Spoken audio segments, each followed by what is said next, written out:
Thomas Shelby was always going to destroy himself. The show just kept interrupting. Peaky Blinders spent 6 seasons treating Tommy's survival as evidence of his genius, when it was actually evidence of narrative protection. Because if you examine his decision-making pattern without the plot armor, you see someone who should have collapsed by the end of season 3, not because he made mistakes, because he was making the same mistake on repeat, and reality doesn't usually give you 6 seasons to learn. The core error isn't that Tommy takes risks. It's that he's structurally incapable of accepting victory. Every time he reaches stability, he manufactures the next crisis. The show frames this as ambition. But ambition moves toward something. Tommy moves away from stillness. There's a difference. Watch his pattern across the series. He destroys the Billy Kimber operation and immediately picks a fight with Sabini. He neutralizes Sabini and immediately goes after the Russian aristocrats. He survives the Russians and immediately involves himself with Oswald Mosley. There's no pause, no moment where he says, "We're safe now, let's maintain this." The gap between threat resolution and new threat creation gets shorter each season, until by the final seasons he's creating enemies while still fighting the previous ones. The show wants you to believe this is strategic expansion, but strategy requires an endgame. Tommy doesn't have one. He has a pattern. And the pattern reveals what he's actually running from. He's running from the absence of war. Tommy came back from France with a specific psychological architecture. Trench warfare creates a binary. You're either in immediate danger or you're waiting for immediate danger. There's no third state. Peace doesn't exist. Rest is just a gap between attacks. Your nervous system learns to interpret calm as the moment before violence, not the moment after survival. Most soldiers struggle to re-enter civilian life because civilian life operates on delayed consequences. You make a choice, and the result arrives weeks or months later. But Tommy never re-entered civilian life. He brought the trench logic home and built an empire that runs on it. Immediate threat, immediate response, immediate escalation. The drug isn't the opium or the cocaine. The drug is the crisis itself. This is why his legitimate business moves always fail. Becoming a legitimate businessman requires waiting, investing, trusting that systems will function without your constant intervention. But Tommy can't wait because waiting feels like dying. So he sabotages legitimacy the same way every time, by creating a new threat that requires the old methods. Look at season 5. He's positioned for actual power, member of parliament, legitimate political influence. The family business is stable. This is the victory he claimed to want. And what does he do? He attempts to assassinate a fascist leader, ensuring that everything collapses. The show frames this as moral conviction.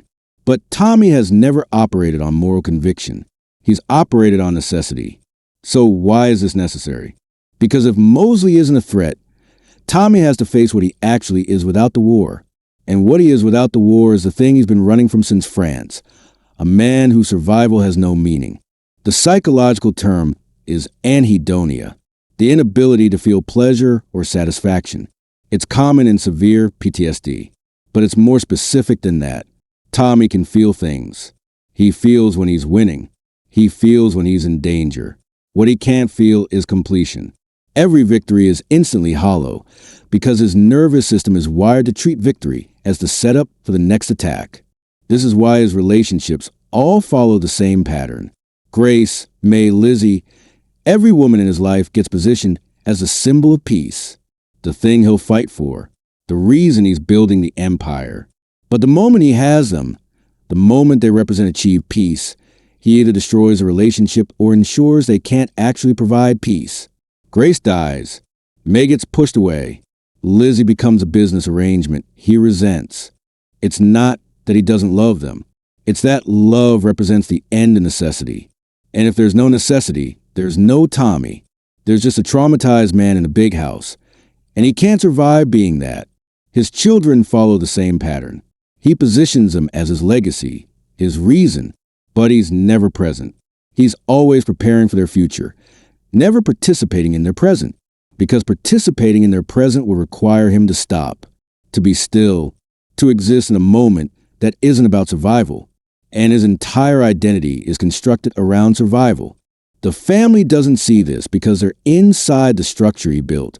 Polly tries to get him to stop, but she's asking him to do something he literally cannot do. Arthur mirrors the pattern, so he can't identify it. Ada sees it, but she's been exiled from the decision-making. And the rest of the family benefits from the empire, so they have incentive to believe Tommy's explanation that he's protecting them. But he's not protecting them. He's using them as justification for protecting himself from peace. The business logic seems sound until you realize he's making strategically insane decisions that happen to work because of plot convenience.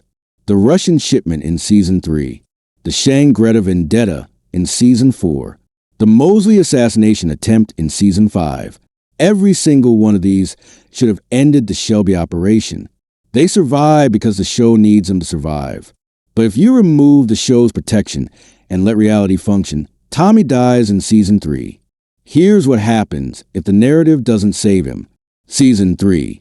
The Russian arc Tommy involves a family and international weapons smuggling with the Russian aristocrats, using a scheme so convoluted it requires dozens of moving parts to align perfectly. In reality, one of those parts fails. Could be Alfie's betrayal happening earlier. Could be the Russians recognizing that Tommy has no actual leverage. Could be the British government deciding that a Birmingham gang isn't worth the political exposure. Any single point of failure collapses the entire structure. And Tommy has built a structure with 50 points of failure. So the Russians kill him. Not dramatically. Not in a grand finale. They just kill him because that's what happens when you threaten powerful people without the resources to back it up. Tommy's genius was always narrative perception. He convinced people he was more powerful than he was. But the Russians operate in a world where perception doesn't stop bullets.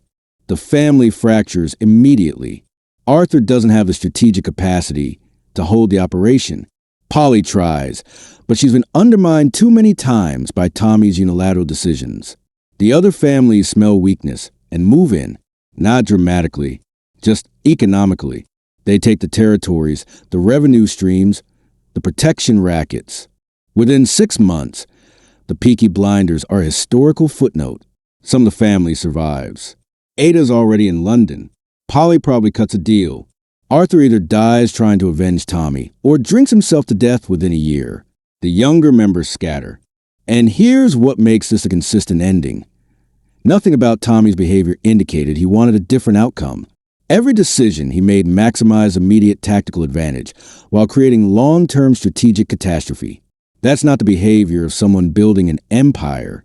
That's the behavior of someone ensuring the empire can't exist without constant crisis. If he actually wanted his family safe, he would have taken one of the dozen exit opportunities the show gave him. The offer from the Russians to walk away. The chance to sell the business in Season 4. The political position in Season 5 that would have provided legal protection. But he didn't take any of them. Not because better opportunities were coming. Because accepting them would mean accepting peace. And peace was the enemy the entire time. The tragedy isn't that Tommy died. The tragedy is that he spent 6 seasons proving he would rather die than stop fighting. And the show kept pretending this was admirable. It's not admirable. It's just sad. A man so damaged by war that he had to keep recreating it. Even when everyone around him was begging him to stop. The show gave him resurrection after resurrection. Reality would have given him what he was actually moving toward from episode 1. An early grave, and a family that survives by learning the lesson he refused to learn, that the fight has to end, or it ends you.